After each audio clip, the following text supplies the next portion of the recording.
أعوذ بالله من الشيطان الرجيم. بسم الله الرحمن الرحيم.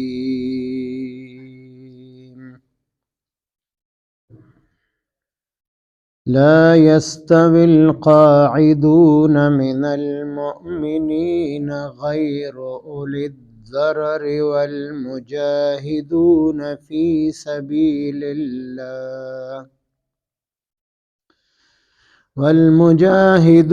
في سبيل الله بأموالهم وأنفسهم.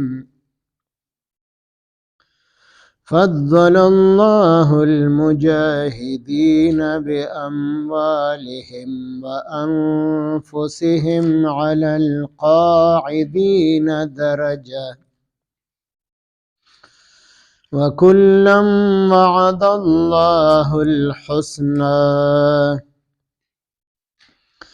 وفضل الله المجاهدين على القاعدين أجرا عظيما، درجات منه ومغفرة ورحمة، وكان الله غفورا رحيما.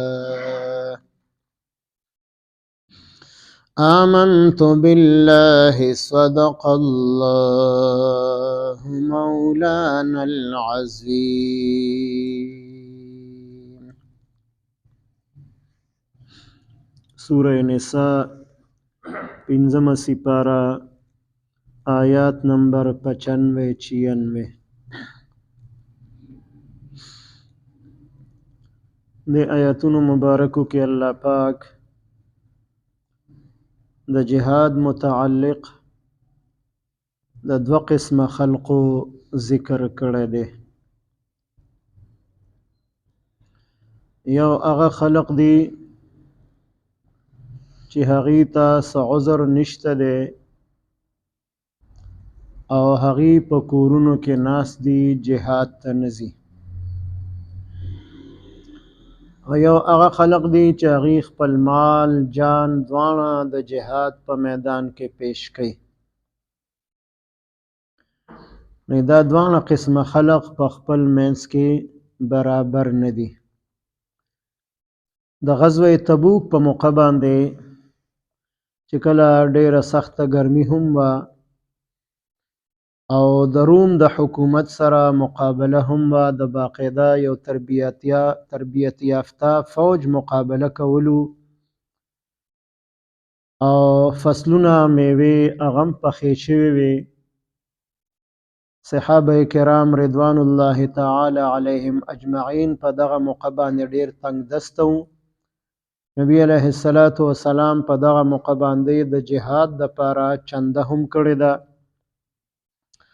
حضرت ابوبکر صدیق رضی الله تعالی عنه د خپل کور ټول مال او اسباب د جهاد په چنده کې شامل کو، او حضرت عمر رضی الله تعالی عنه د خپل کور نیم مال او اسباب راوړو د جهاد په چنده کې شامل کو.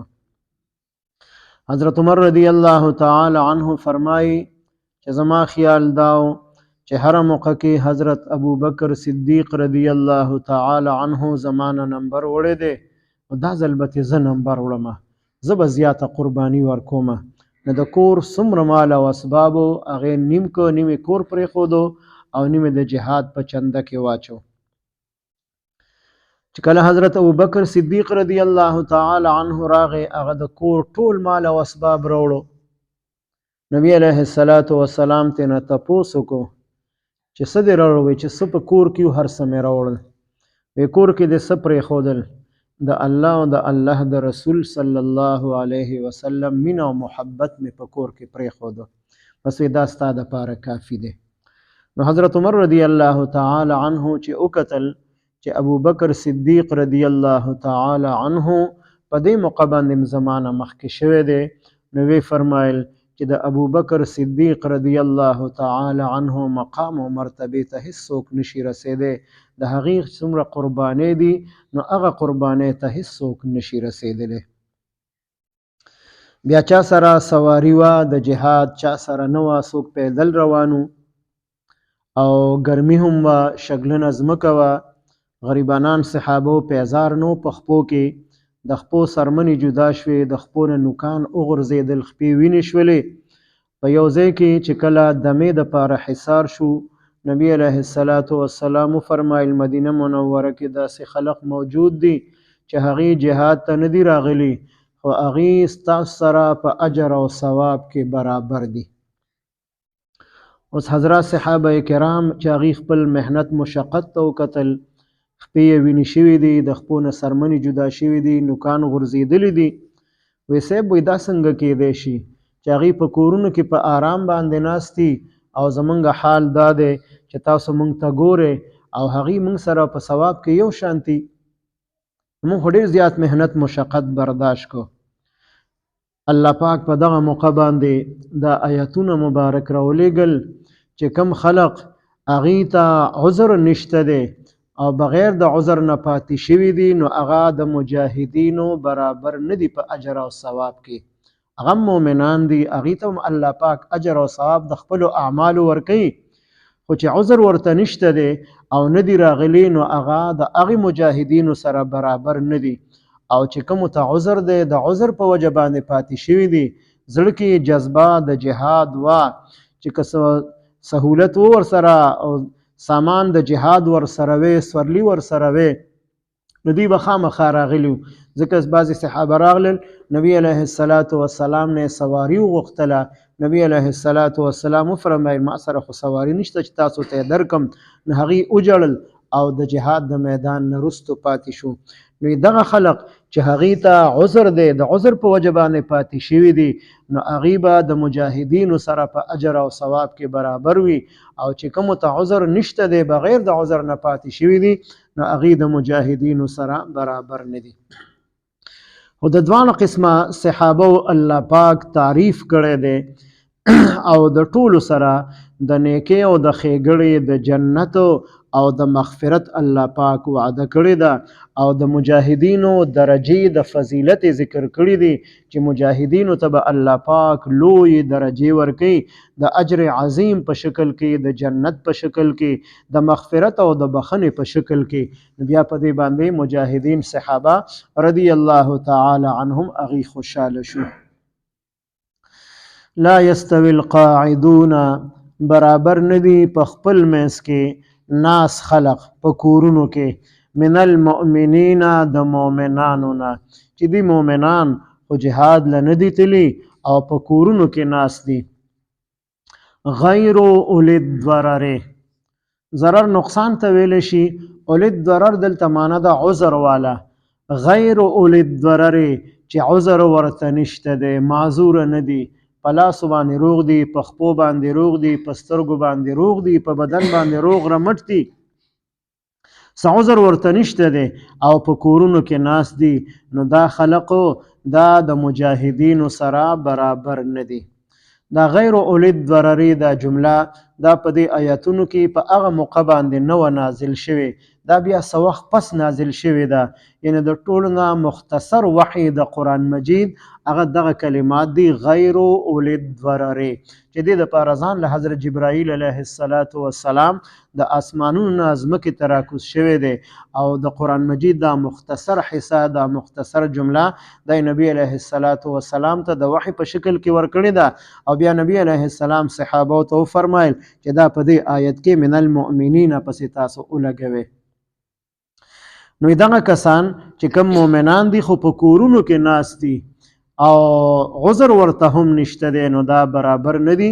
والمجاهدون، او هغه کسان چې هغې جهاد کوونکي دي فی سبیل الله د الله پاک په لاره کې، باموالهم په خپلو مالونو سره، وانفسهم او په خپلو بدنونو سره، مال او جان دواړه د الله په نوم باندې قربان کوي.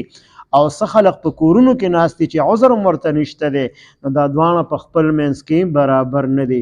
نو معلومه شو چې چاته عذر و نو هغې ته الله پاک د جهاد اجر او ثواب ورکړی دی، سره دی چې هغې په کورونو کې ناست وو خو د عذر په وجه باندې پاتې شوي دي، نو هغه د مجاهدینو سره برابر دي په اجر او ثواب کې. او چې کومو ته عذر نشته دی، بغیر د عذر نه پاتې دي، نو هغې او مجاهدین په اجر او ثواب کې برابر نه دي.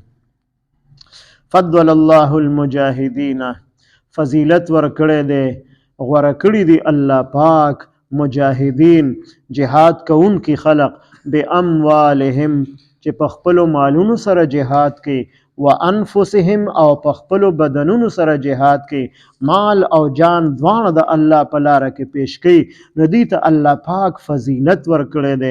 علی القاعدین، په ناستو خلقو باندې په کورونو کې، چې کوم خلق په کورونو کې ناست دي او هغې جهاد ته نه دي راغلي، نو د هغې په مقابله کې مجاهدین چې جهاد بالمال او جهاد بالنفس دواړه کوي، نو دې ته الله پاک درجتن درجه د فضیلت ورکړې ده. یعنې د مجاهدینو تسلی الله پاک وکړله چې تاسو ته کومې درجې الله پاک درکړي دي جهاد ته په تللو باندې، نو هغه درجې هغه خلقو ته نه دي میلاو شوي چې کم په کورونو کې ناست دي. او بیا د ټولو الله پاک تعریف کوي، وکلن، او دا ټول صحابه که په کورونو کې ناست دي او که د جهاد په میدان کې ولاړ دي، وعد الله، وعده کړې د الله پاک د دوی سره الحسنه، حسنه معنی د خیر ښېګړه، او مفسرین د دې معنی لیکي جنت، چې د ټولو صحابو سره الله پاک د جنت وعده کړې ده. که د جهاد په میدان کې ولاړ دي هغې سره هم د جنت وعده ده، او که په خپلو کورونو کې ناست دي او په نورو نیکو اعمالو کې مصروفه دي هغې سره هم د الله پاک د طرف نه د جنت وعده ده. دې نه د صحابو فضیلت معلوم شو چې صحابه کرام رضوان الله تعالی علیهم اجمعین هغې ټولو ته الله پاک د معافی اعلان کړی دی او د جنت وعده ورسره الله پاک کړي، دغه ټول جنتیان دي.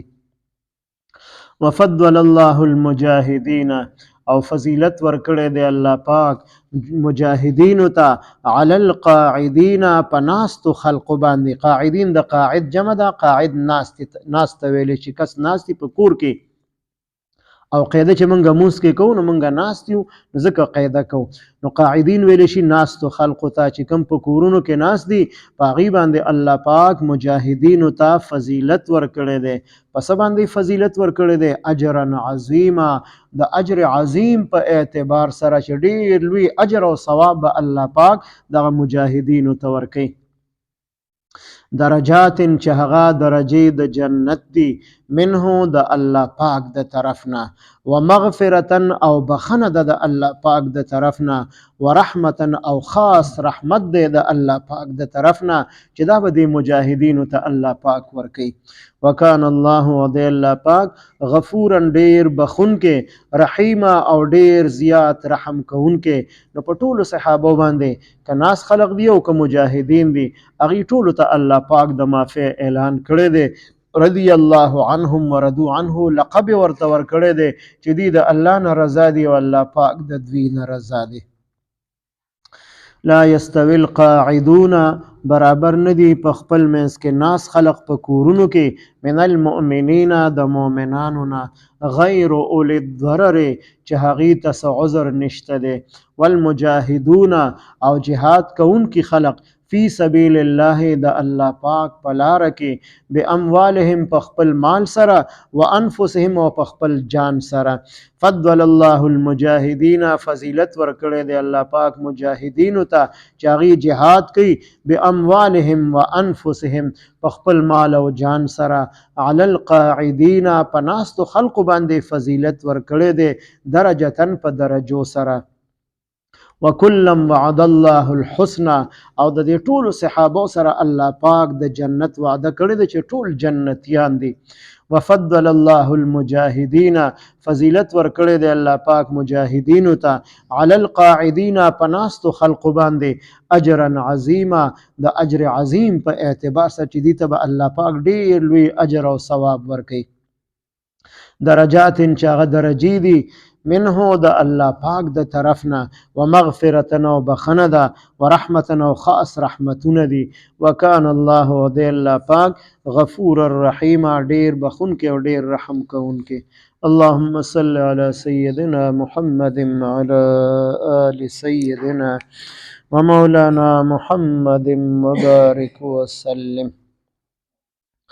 رب اجعلني مقيم الصلاة ومن ذريتي ربنا وتقبل دعاء. ربنا اغفر لي ولوالدي وللمؤمنين يوم يقوم الحساب. ربنا اغفر لنا ولإخواننا الذين سبقونا بالإيمان ولا تجعل في قلوبنا غلا للذين آمنوا ربنا إنك رؤوف رحيم. ربنا هب لنا من أزواجنا وذرياتنا قرة أعين واجعلنا للمتقين إماما. وصلى الله تعالى على خير خلقه محمد وعلى آله وأصحابه أجمعين. آمين برحمتك يا